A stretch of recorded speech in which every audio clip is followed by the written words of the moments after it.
Thank you, Mr McDonagh. It's a pleasure to see you in the chair for this hugely important debate, and I would begin by thanking the honourable member for Liverpool Wavertree for securing it, and to all members from the City of Chester, Strangford, Glasgow North, Jarrow and Rochdale for their contributions. And I would like particularly to thank my honourable friend from Belfast South for her contribution, because, as she said, I spent the first week of Easter recess with her in Colombia alongside Mr Gary Gannon, the TD for Dublin Central.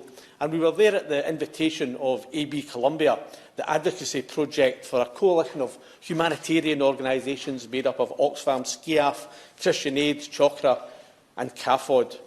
And while we were in Colombia, we met with a wide range of governmental, civic and international organisations, including SINEP, the Peace and Advocacy Organisation. We met and discussed the human rights and peace process with the Irish Ambassador and representatives of the UK Embassy in Bogotá. We met with the Colombian Truth Commission. We met with the Special Jurisdiction for Peace, the Colombian Commission of Jurists, the Director of the Government's Office on Indigenous and Minority Rights. We even met with the UN Security Council's Mission of Verification, as well as several politicians from Colombia and representatives of the coal mining giant Cerrejón.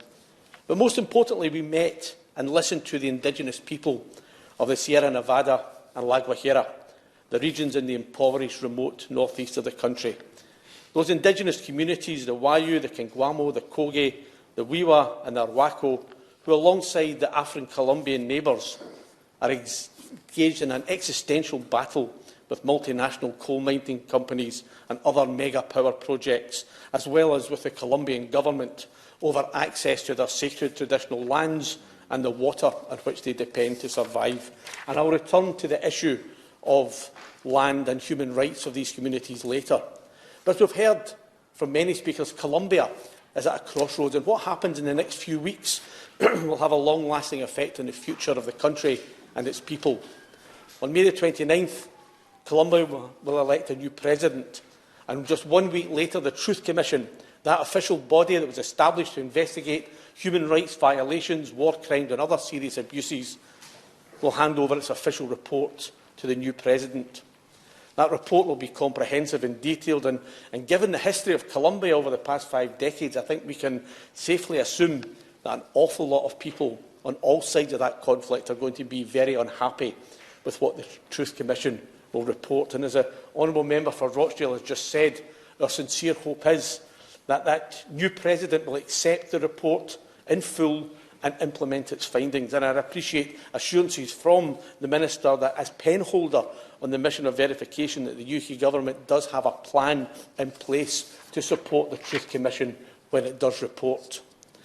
Of course, Mr McDonagh, all political analysts expect the presidential election to come down to a runoff between Gustavo Petro, the progressive leftist candidate, and the right-wing candidate, Federico Gutierrez. And I think, as well as the economy and the future of the peace agreement, one of the big issues which will dominate that campaign will be the human rights of indigenous and minority communities, their access to land and water, and what role multinational mining conglomerates will play in Colombia's future. I think one of the most intriguing aspects of that election is Petro's choice of running mate, Francia Marquez, a remarkable young Afro-Colombian woman who has come to prominence as a human rights defender and an environmental activist.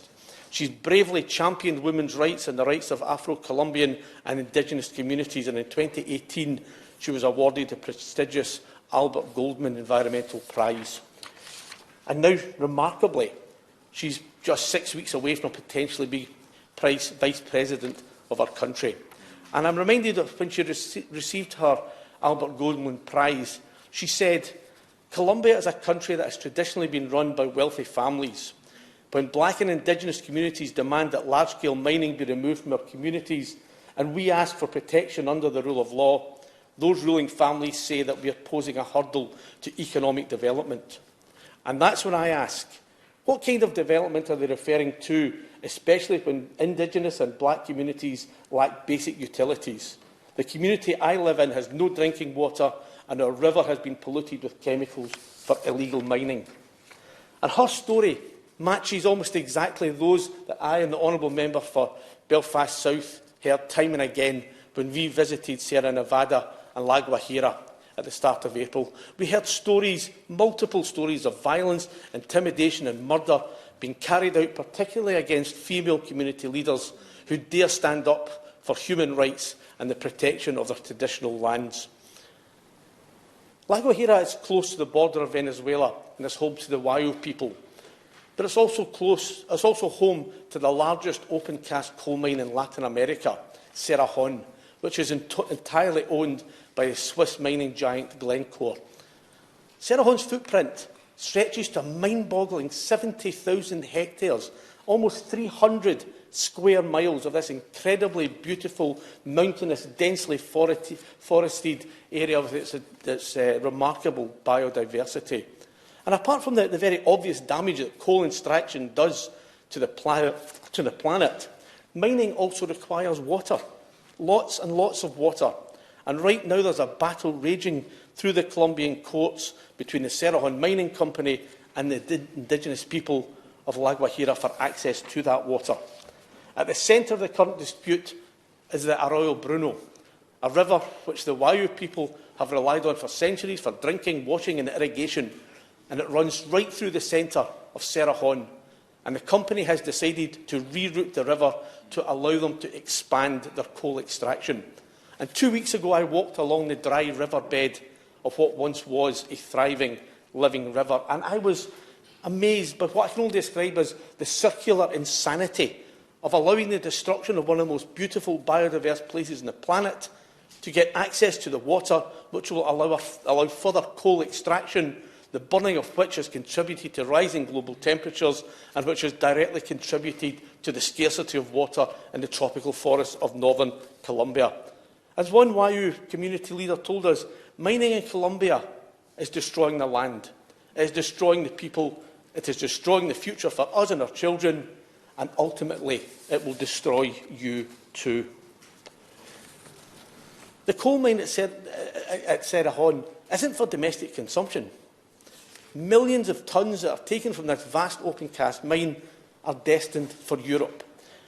And it's where they are increasingly turning to Colombia in face of Russian sanctions. And while I'm sure the people of Europe know full well the enormous damage that burning coal does to the environment, I'm sure they have no idea on the impact of human rights and the indigenous Colombian people with every lump of coal that is taken from the land. So before leaving Colombia, Ms McDonough, our delegation attended a historic meeting of the four peoples of Sierra Nevada.